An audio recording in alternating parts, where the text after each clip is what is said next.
The space around the asteroid field was quiet and cold. Stars dotted the black sky like tiny diamonds scattered on dark cloth. The human research ship New Horizon moved slowly through the rocky debris, its engines humming softly as it searched for mineral samples. Captain Jake Morrison stood on the bridge, watching the main screen show the floating rocks outside. He was a tall man with short brown hair and serious eyes.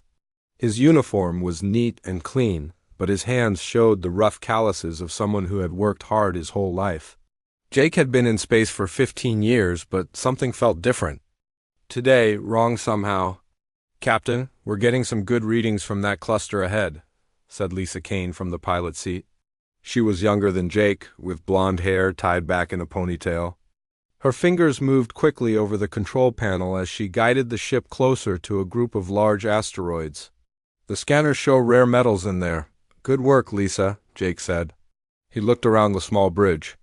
Ben Carter sat at the engineering station, his red hair messy as always. Ben was the kind of person who could fix anything with a screwdriver and some wire. He never worried about much, but even he seemed nervous today. "Where's Amy?" Jake asked. "She's in the lab, looking at yesterday's samples," Ben answered. That girl never stops working. She's been up all night studying those rock formations we found." Amy Stevens was the youngest member of their crew. At 22, she was fresh out of college with a degree in studying alien life forms. She had joined their mission 6 months ago, full of excitement about discovering new things in space. Amy was small and thin, with dark hair and bright green eyes that lit up whenever she talked about her work. Jake smiled, thinking about her enthusiasm. Amy reminded him of his younger sister back on Earth. Both were smart, brave, and too curious for their own good. "Tell her to get some sleep after she finishes. We'll be here for another day at least." The ship moved deeper into the asteroid field.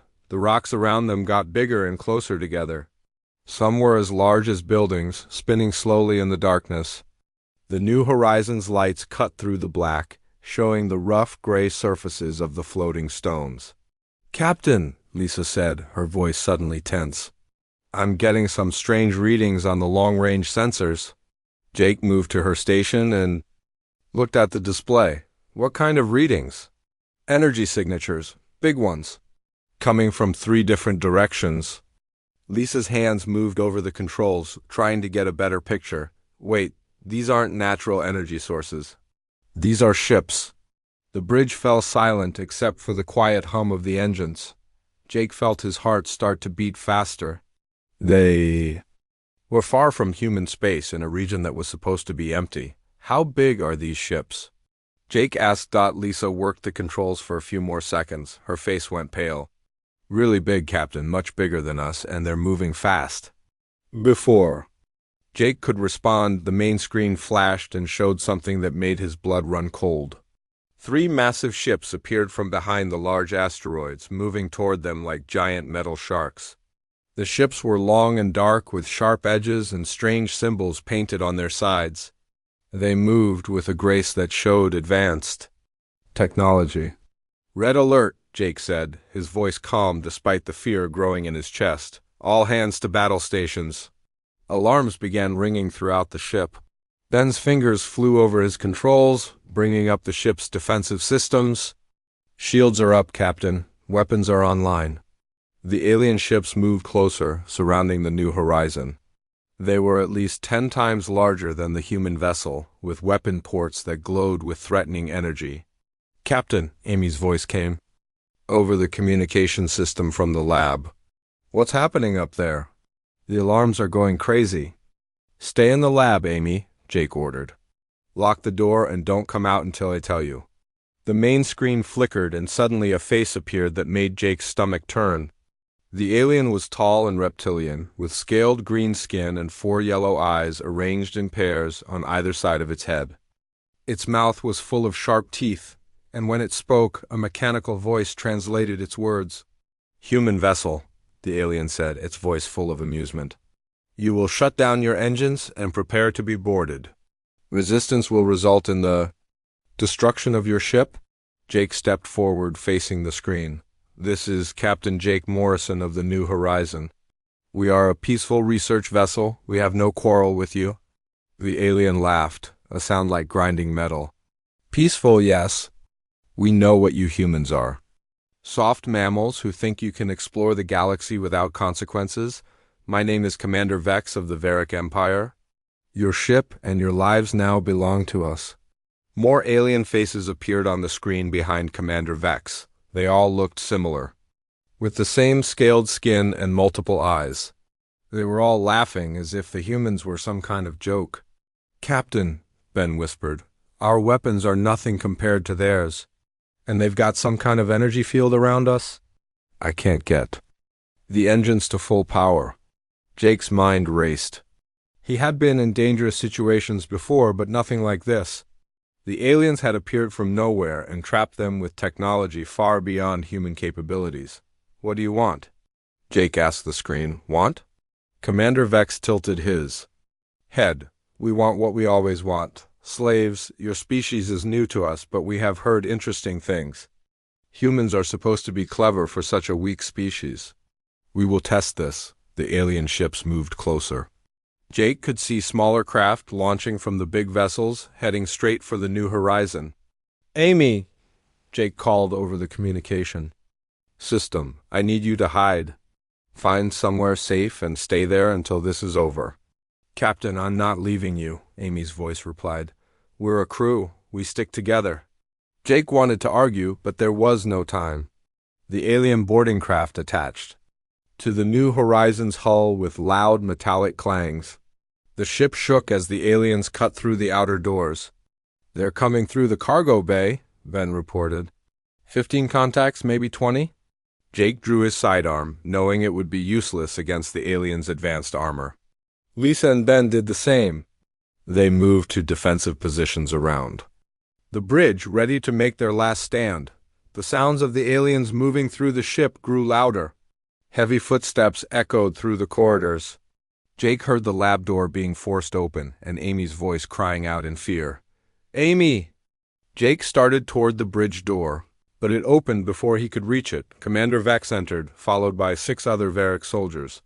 They were even more intimidating in person, standing over 7 feet tall with muscular bodies covered in natural armor-like scales. Their weapons hummed with energy that made the air taste like metal. "Drop your primitive weapons," Commander Vex ordered. Jake, Lisa, and Ben had no choice. Their pistols clattered to the floor. 2 Varic soldiers dragged Amy onto the bridge. She was unharmed but terrified, her green eyes wide with fear. Her lab coat was torn, and her dark hair was messy from the struggle. "Ah, the young one," Commander Vex said, looking at Amy with interest. "So small and fragile? Tell me, little human, are you afraid?" Amy tried to speak, but only managed a whisper. "Please don't hurt my friends." The Varic soldiers laughed at this. Commander Vex leaned down to look at Amy more closely. "How amusing. The smallest prey worries about the others. On my world, the weak are eaten first."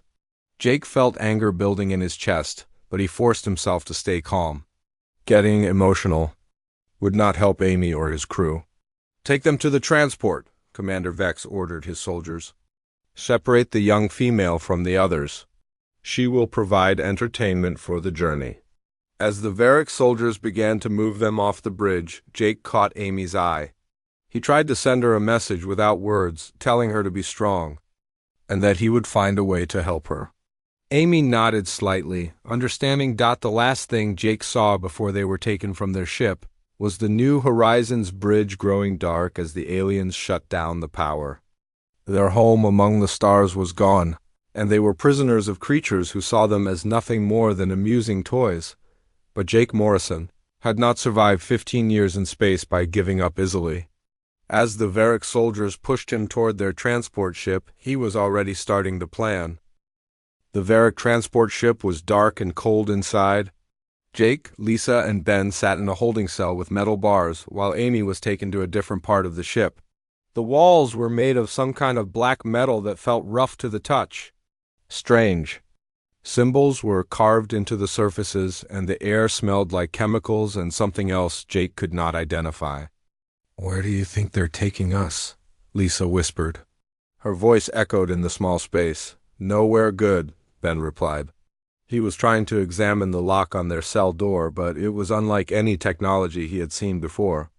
"This isn't just a prison transport. Look at the size of this ship. It's built for something bigger." Jake sat quietly in the corner, thinking. During his military service, before becoming a ship captain, he had learned to observe everything around him. The Varric. Guards walked past their cell every few minutes, but they seemed relaxed and careless. They talked loudly to each other, laughing and making jokes that the translation devices turned into words Jake could understand. "The little female human is crying again," one guard said to another. "Commander Vex wants to see if she will fight. When we reach the stronghold, fight!" The second guard laughed. "Look how small she is. A child could defeat her. These humans are pathetic." Jake's hands clenched into fists, but he remained silent. Getting angry would not help Amy. He needed to learn more about where they were going and what the Varric planned to do with them. The transport ship traveled for what felt like 2 days. The guards brought them food that tasted like cardboard and water that had a metallic flavor. They were allowed to use a small bathroom area once every few hours, always under guard. Jake noticed that the Varric guards never came close to the humans without their weapons drawn. Despite calling humans weak, the aliens were still cautious. "They're afraid of something," Jake whispered to Lisa and Ben during one of the quiet periods. "Did you see how they always keep their distance? Afraid of us?" Ben asked. "We're locked in a cage with no weapons." "Not afraid of us specifically," Jake explained, "afraid of the unknown. They don't understand humans yet. That might be useful later." On the second day, the ship began to slow down. Jake could feel the change in the engine vibrations through the floor. Soon after, they felt the ship land with a heavy thud that shook the entire vessel. "We have arrived at Stronghold 7, a voice announced over the ship's communication system. "All prisoners will be processed and assigned to their duties." The guards came to their cell and opened the door. "Move, mammals," one of them said, pointing his energy weapon at Jake. "Try to run and you will be stunned unconscious." They were led off the transport ship and into a massive complex that took Jake's breath away. The stronghold was built into the side of a mountain, with towers and walls that stretched up into the red sky above. The architecture was angular and threatening, with sharp edges and dark colors that made everything look hostile. Thousands of creatures moved through the complex's courtyards and walkways. Jake saw aliens of dozens of different species, all wearing the same gray clothing that marked them as slaves. Some were tall and thin, others short and stocky. Some had fur, others had scales or smooth skin. All of them looked defeated and tired. "Welcome to your new home." Commander Vex appeared beside them, his 4 eyes gleaming with amusement. "Stronghold 7 is where we keep our most interesting acquisitions. You will work here until you die or until you provide enough entertainment to earn a quick death." They were taken to a processing center where other Varric officials examined them like cattle. Jake, Lisa, and Ben were measured, weighed, and given numbers that were tattooed onto their arms with some kind of energy device that burned but left no mark. "The 3 older ones will work in the maintenance sections," one official told Commander Vex. "The small female is too weak for labor. She will go to the arena complex." "Arena?" Jake asked before he could stop himself. Commander Vex smiled, showing his sharp teeth. "Our people enjoy entertainment. We have built arenas where slaves fight for our amusement. The weak ones usually die quickly, but sometimes they surprise us by lasting longer than expected." Jake felt his heart sink. Amy was being sent to fight. In gladiatorial combat, she was a scientist, not a warrior. She would not survive long against trained fighters. "I'll take her place," Jake said. "I'm stronger and more experienced." "No," Commander Vex replied. "You are too valuable as a worker. Besides, the small female will learn quickly or die quickly. Either outcome entertains us." Jake was separated from Lisa and Ben and taken to a different part of the complex. His job was to maintain the energy systems that powered the stronghold's defenses. The work was hard and the Varric guards were cruel, But Jake used the opportunity to learn about the facility's layout and security systems. The maintenance tunnels ran throughout the entire complex, including under the arena where Amy was being held. Jake memorized every corridor, every junction, and every security checkpoint. He also began to understand the Varric's technology. It was advanced, but it was also over-engineered and dependent on central control systems. In the evenings, Jake was returned to a barracks area where he slept with other slave workers. Many of them had been prisoners for years and had given up hope of escape. But Jake talked to them, learning about the stronghold's routines and the habits of the guards. The arena fights happen every few days, an old alien told him. The Varric bet on which slaves will win. They especially like to watch the young ones fight because they cry and beg for mercy. Jake's anger grew, but he kept it hidden. He needed to stay calm and think clearly if he was going to help Amy. Meanwhile, Amy was being kept in the arena complex with other young prisoners from various species. Her cell was small and cramped, with a narrow window that looked out onto the fighting pit. She could hear the sounds of combat and the cheers of the Varric audience members. The other prisoners tried to help her understand what was expected. They will give you a weapon, a young alien with blue skin explained.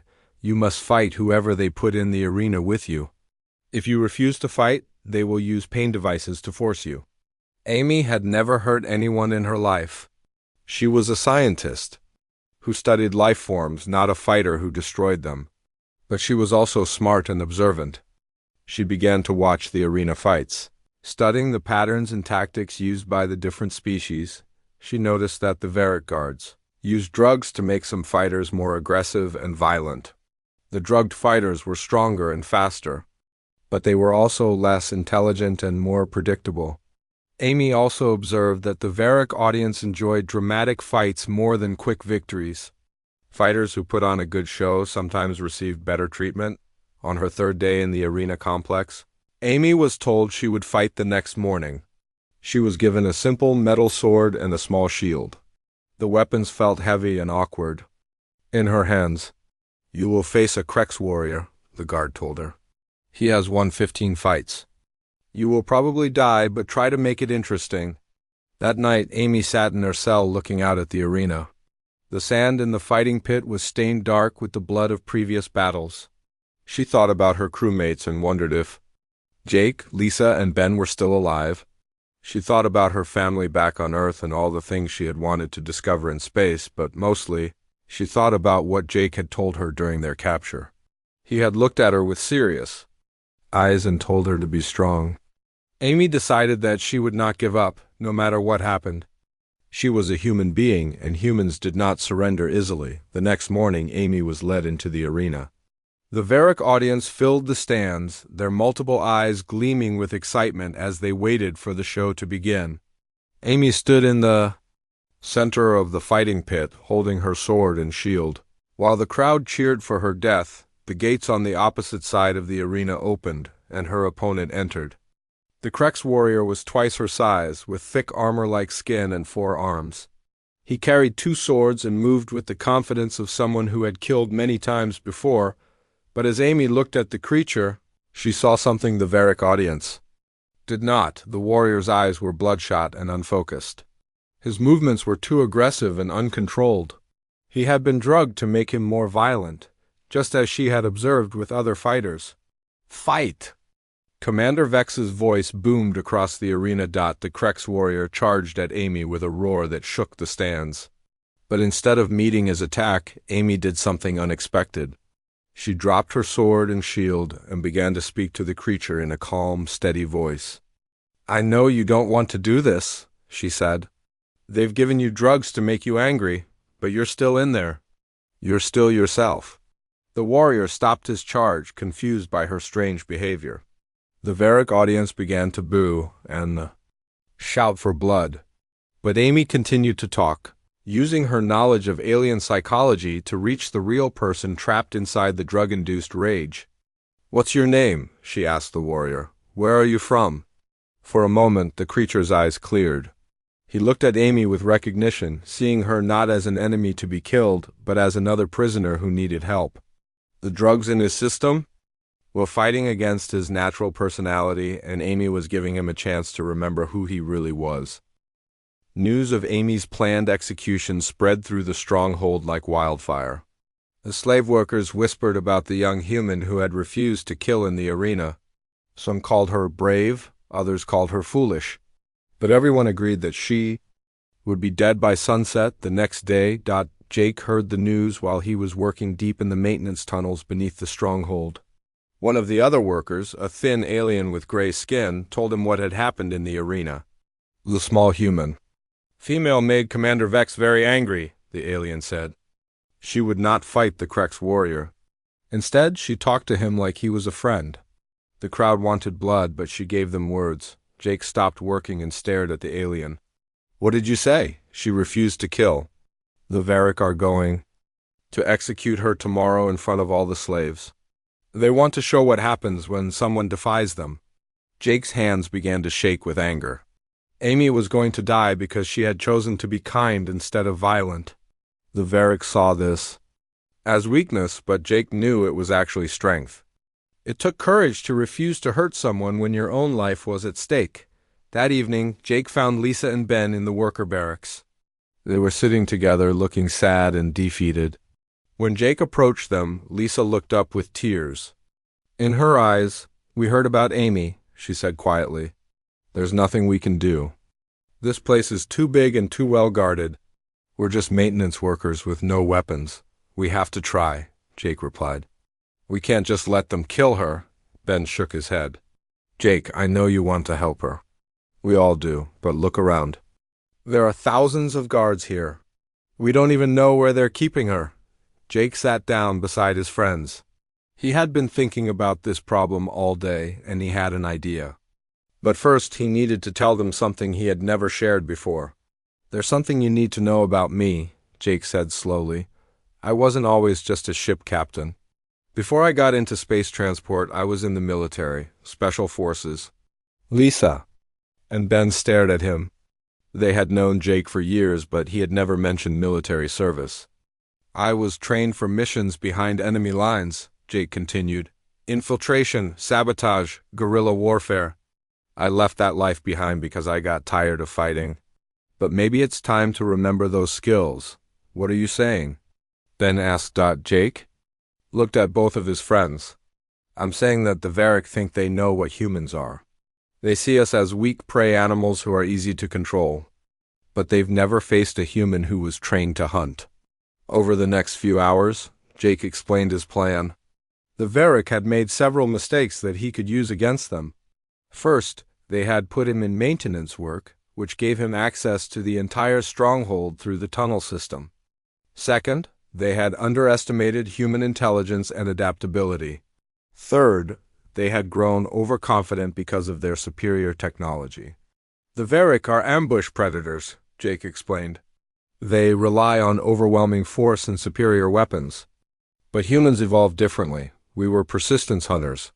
We didn't catch our prey by being stronger or faster. We caught it by being smarter and never giving up." Lisa was beginning to understand. "You want to turn the tables on them, make them the hunted instead of the hunters." "Exactly," Jake said. "But I need your help. Lisa, you know more about computer systems than anyone I've ever met.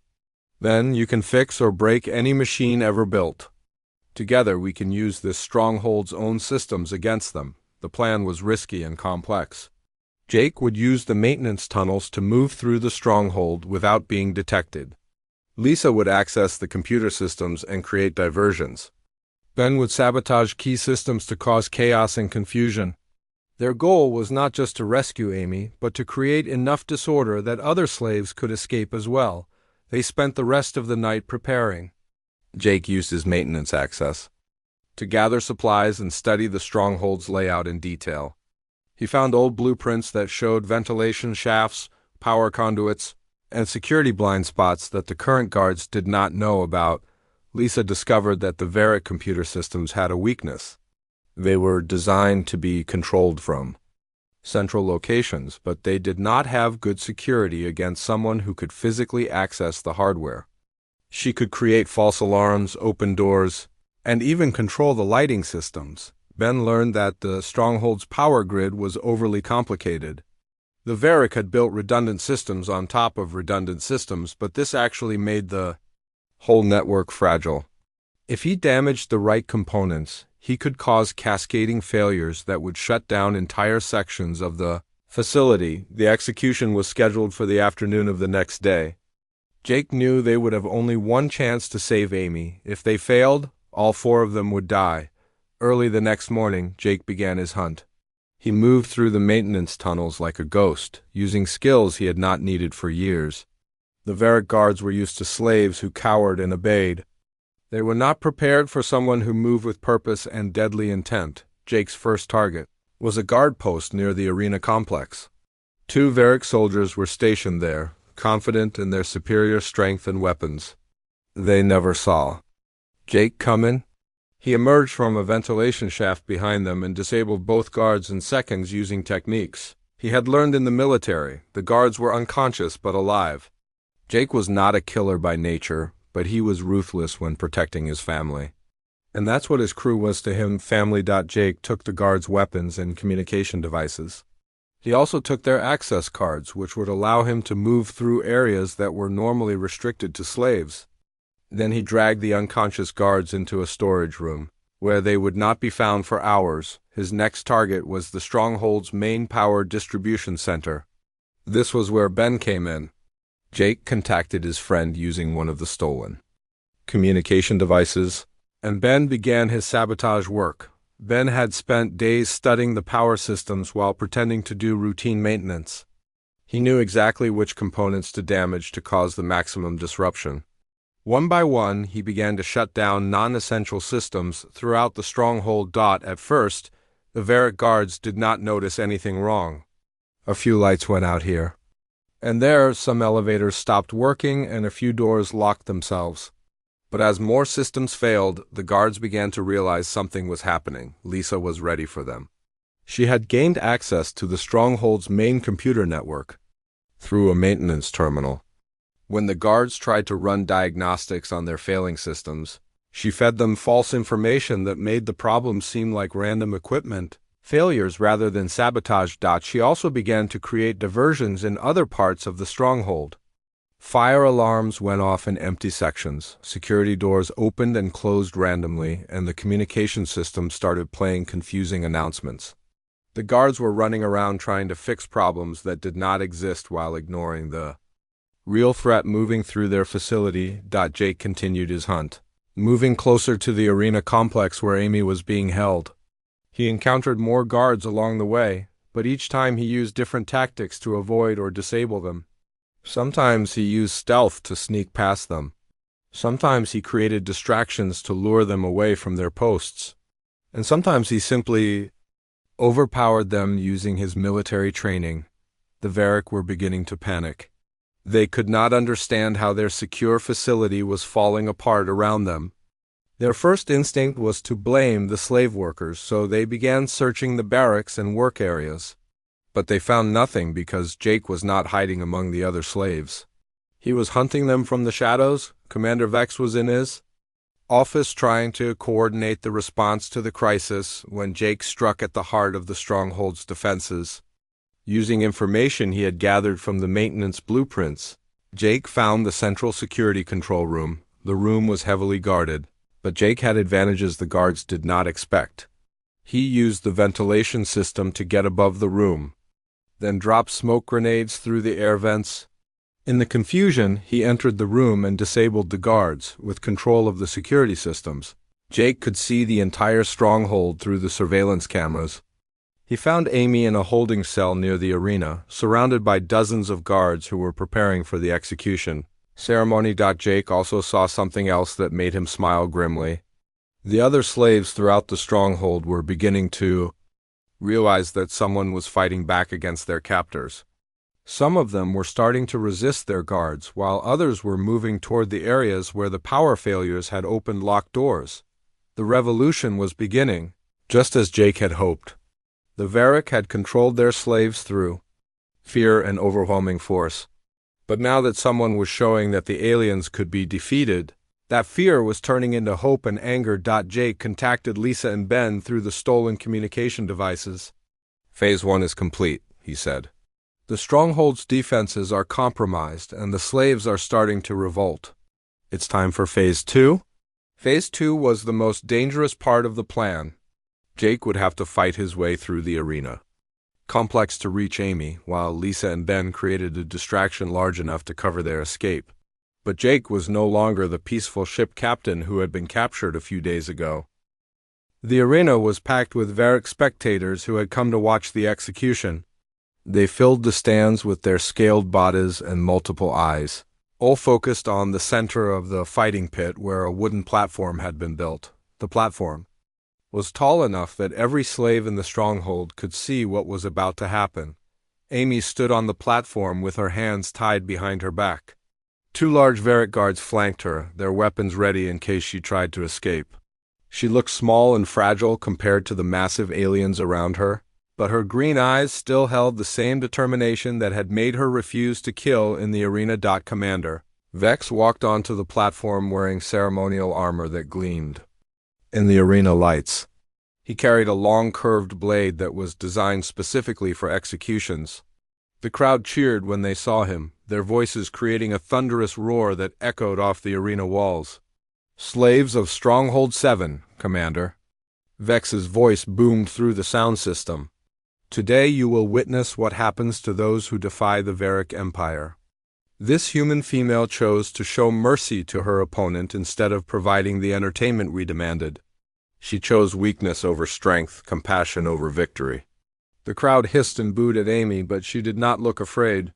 She was thinking about her friends and her family back on Earth. She was thinking about all the discoveries she would never make and all the alien species she would never study.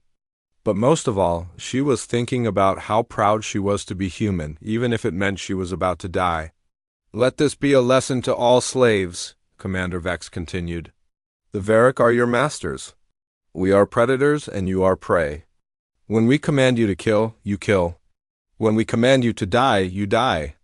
There's no room for mercy or compassion in our empire. Amy finally spoke, her voice clear and strong despite her fear. Then your empire is weak, because mercy and compassion are what make us strong, the crowd erupted in angry shouts. Some Varric threw objects at the platform, demanding that Commander Vex stop talking and start the execution. But the commander held up his hand for silence. You speak of strength, little human, he said with amusement. But where is your strength now? Where are your friends who should be protecting you?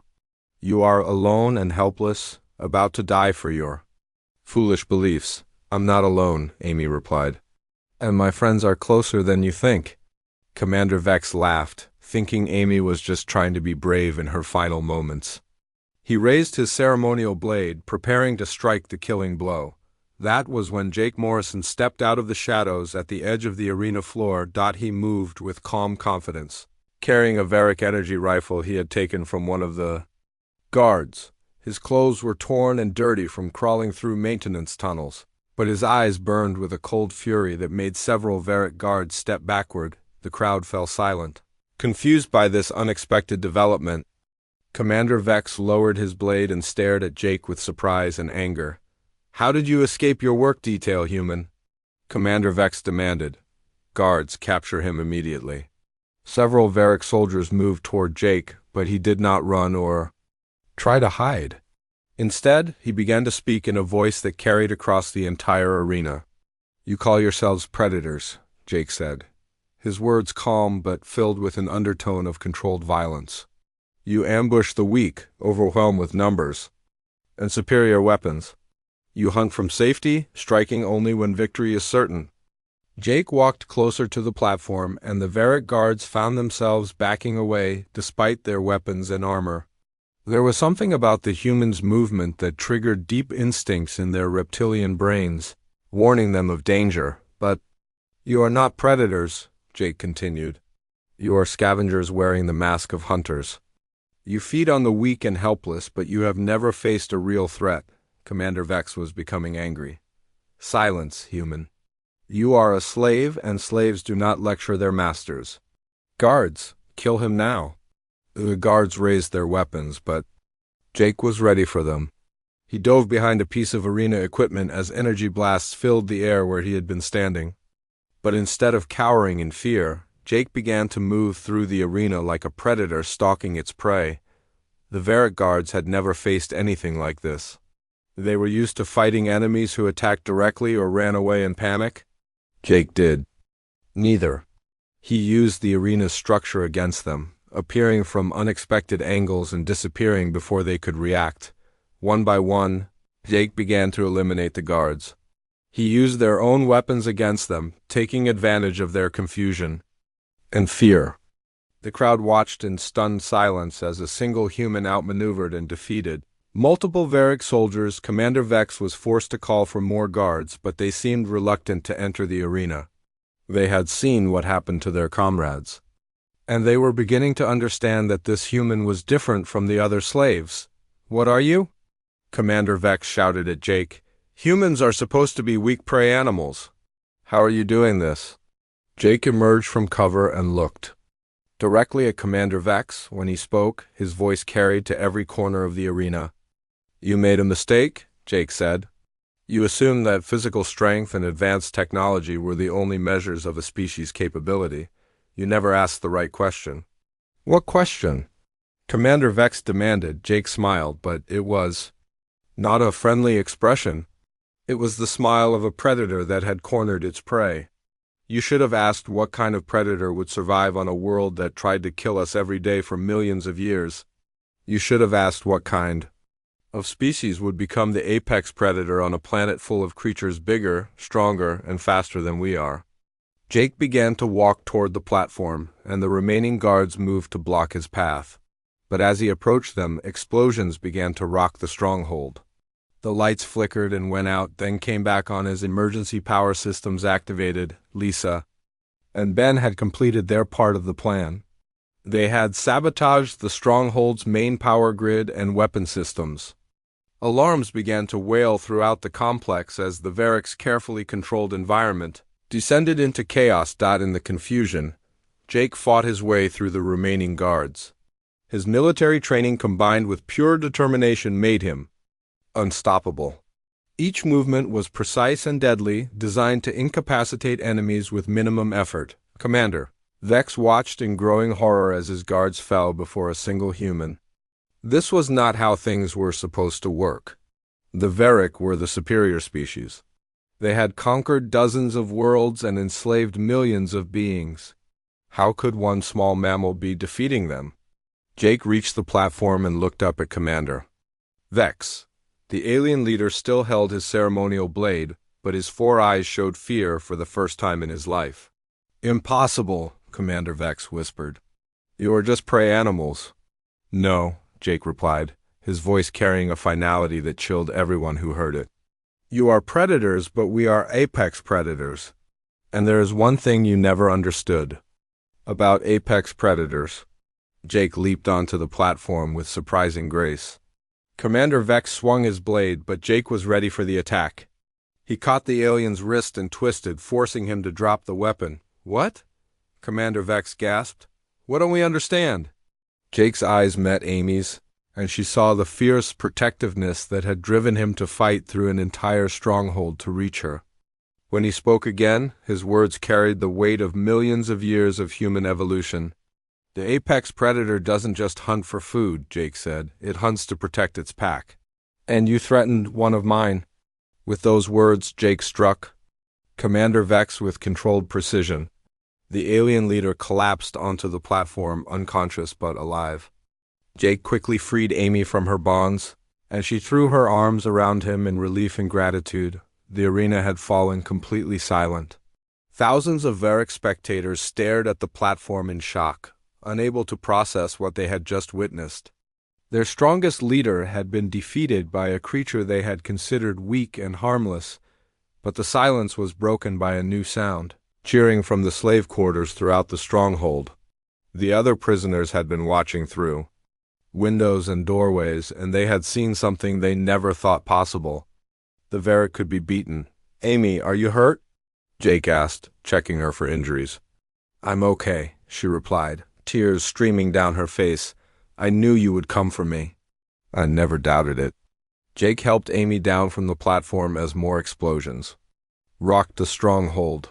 The slave uprising was spreading throughout the complex, aided by the chaos that Lisa and Ben had created. Doors that had been locked for years were opening, weapons that had been stored away were being distributed, and hope was replacing fear in the hearts of thousands of prisoners. We need to get out of here, Jake said. Lisa and Ben are waiting for us at the extraction point. As they ran toward the arena exit, Amy looked back at the unconscious form of Commander Vex. What about him? Shouldn't we make sure he can't hurt anyone else? Jake paused for a moment. His military training told him that eliminating the enemy leader would be the smart tactical choice. But his humanity told him something different. He's finished, Jake said. His own people will see him as weak now. That's a worse punishment than death for someone like him. Jake and Amy ran through the corridors of the stronghold as chaos erupted around them. The slave uprising was spreading faster than wildfire, with prisoners from dozens of species fighting for their freedom. The sounds of battle echoed through the complex as years of anger and hatred finally found their outlet. This way, Jake said, leading Amy through a maintenance corridor he had memorized during his hunt. Lisa and Ben should be at the shuttle bay by now. They moved quickly but carefully, avoiding the main passages where Varric guards were trying to regain control. Jake still carried the energy rifle he had taken, and his eyes constantly scanned for threats, even though they had dealt a major blow. To the Varric leadership, the stronghold was still full of dangerous enemies. As they rounded a corner, they came face to face with 3 Varric soldiers who were herding a group of escaped slaves back toward the holding areas. The soldiers saw Jake and Amy and immediately raised their weapons. "Stop right there, humans," one of the soldiers ordered. "You will return to your cells immediately." Jake stepped in front of Amy, his rifle ready. But before he could fire, something unexpected happened. The group of escaped slaves, who had been cowering before the guards just moments earlier, suddenly rushed forward and overwhelmed the soldiers. "Thank you," the leader of the slaves said to Jake in broken translation. "You showed us that they can be beaten. We will not go back to cages." Jake nodded to the alien. "Fight smart, not just hard. Work together and you can win." The group of freed slaves moved off down the corridor, no longer the frightened prisoners they had been just hours before. Jake realized that the most important victory was not defeating Commander Vex or even escaping the stronghold. It was showing the other slaves that the Varric were not invincible. Jake and Amy continued toward the shuttle bay, but their path was blocked by a massive explosion that collapsed part of the corridor ahead of them. Smoke and dust filled the air, making it hard to see or breathe. "Ben's been busy," Amy coughed, covering her mouth with her shirt. "Maybe a little too busy," Jake replied. "We need to find another route." They backtracked and took a different path, but this brought them into the main central courtyard of the stronghold. The area was a war zone, with Varric guards fighting running battles against groups of escaped slaves. Energy blasts lit up the red sky as the two sides clashed. Jake was about to lead Amy around the edge of the courtyard when he heard a familiar voice calling for help. Looking across the chaos, he saw the young Krex warrior that Amy had refused to fight in the arena. The creature was trapped under a piece of fallen debris, with 3 Varric soldiers approaching to finish him off. "We have to help him," Amy said without hesitation. Jake looked at the tactical situation. Getting to the Krex warrior would mean crossing open ground under enemy fire. It would be dangerous and could delay their escape. The smart thing to do would be to keep moving toward the shuttle bay, but Jake looked at Amy's determined face and remembered what she had told the arena crowd. Humans were strong because they showed mercy and compassion, not because they abandoned those values when things got difficult.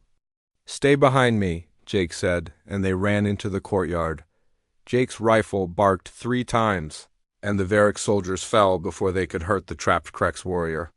Jake and Amy reached the creature and began trying to lift the heavy debris that had pinned his leg. "Why did you come back for me?" the Krex warrior asked in surprise.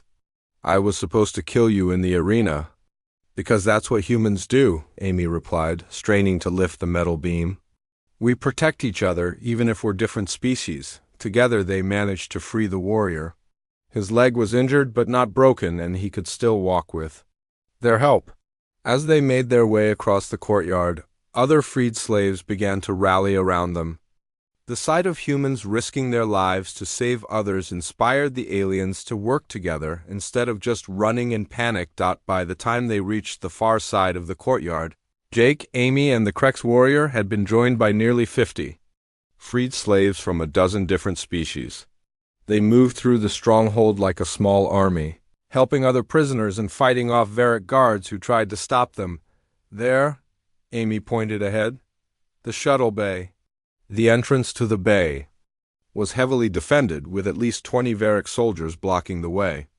But as Jake studied the situation, he saw Lisa's head peek out from behind a shuttle on the far side of the bay.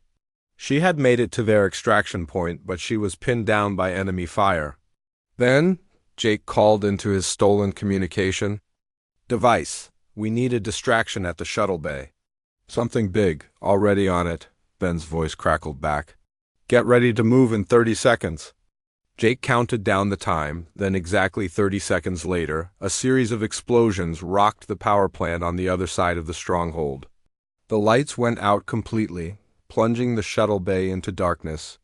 Emergency lighting kicked in a few seconds later, but it was dim and created confusing shadows. Now, Jake shouted, and their group charged into the shuttle bay. The Varric guards were confused by the sudden darkness and the sound of many feet running toward them. They fired wildly into the shadows, but their shots mostly hit empty air or the walls.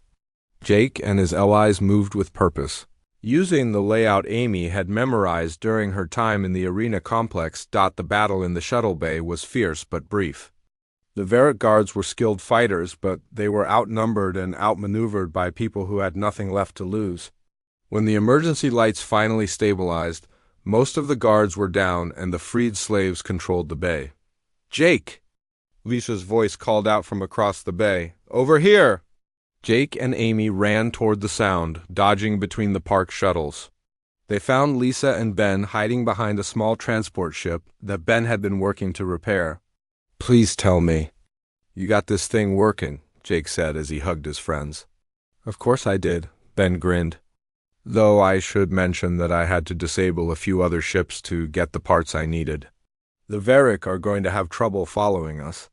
As Ben started the shuttle's engines, more freed slaves began gathering around the ship. They looked at Jake with hope and desperation, clearly wanting to escape with the humans. There's not enough room for everyone, Lisa said quietly. This shuttle can maybe hold 20 people, and there are at least 50 slaves here. Jake looked at the crowd of aliens who had followed them to the shuttle bay. They had fought beside him and Amy, risking their lives to help rescue other prisoners. How could he leave them behind? Then we make multiple trips, Jake decided. We get the injured and the young ones out first, then come back for the others. Jake, Amy said, that's incredibly dangerous. The Varric will be organizing their defenses. By then, we might not make it back. Jake looked at his young crewmate and smiled. Amy, a few hours ago you refused to kill someone in an arena full of enemies who wanted you dead. You risked your life because it was the right thing to do. How can I do any less? Amy smiled back, understanding that Jake had learned something from her example. Just as she had learned from his. It took 4 trips to evacuate all the freed slaves from the stronghold. Each trip was more dangerous than the last as the Varric regrouped and tried to stop them. But Jake's tactical skills, combined with Ben's engineering genius and Lisa's piloting abilities, allowed them to outmaneuver and outfight their former captors on the final trip. As they lifted off from the burning stronghold with the last group of refugees, Amy looked down at the complex where she had almost died. Do you think they'll learn anything from this? She asked Jake. Jake followed her gaze to the stronghold, where fires still burned and escaped slaves were still fighting for their freedom. Maybe, but more importantly, the rest of the galaxy will learn something. What's that? That humans don't just protect other humans. We protect anyone who needs protecting. And that makes us dangerous to anyone who thinks strength comes from hurting the weak. 3 days later, the human rescue fleet arrived in response to Lisa's distress signal. They found Jake, Amy, Lisa, and Ben safe on a small moon, along with over 200 freed slaves from dozens of different species. The refugees had formed a temporary camp and were helping each other recover from their captivity. The story of what had happened at Stronghold 7 spread quickly through the galaxy. The Varick Empire tried to downplay the incident, claiming it was just a minor uprising that had been quickly crushed. But the freed slaves told a different story. They spoke of humans who had refused to abandon their friends, even when it meant certain death. They told of a species that would rather die fighting than live as slaves. Most importantly, they spread the message that Amy had delivered in the arena: mercy and compassion were not weaknesses, but the greatest strengths of all. Within a year, the Varick Empire was facing uprisings on dozens of worlds as their slaves followed the human example. The empire that had seemed invincible was crumbling from within, destroyed not by superior weapons or larger armies, but by the simple idea that all sentient beings deserved to be free. Jake returned to his career as a ship captain, but now his vessel carried a new mission. Instead of just conducting research, the New Horizon became part of an underground railroad that helped slaves escape from the Varick and other oppressive regimes.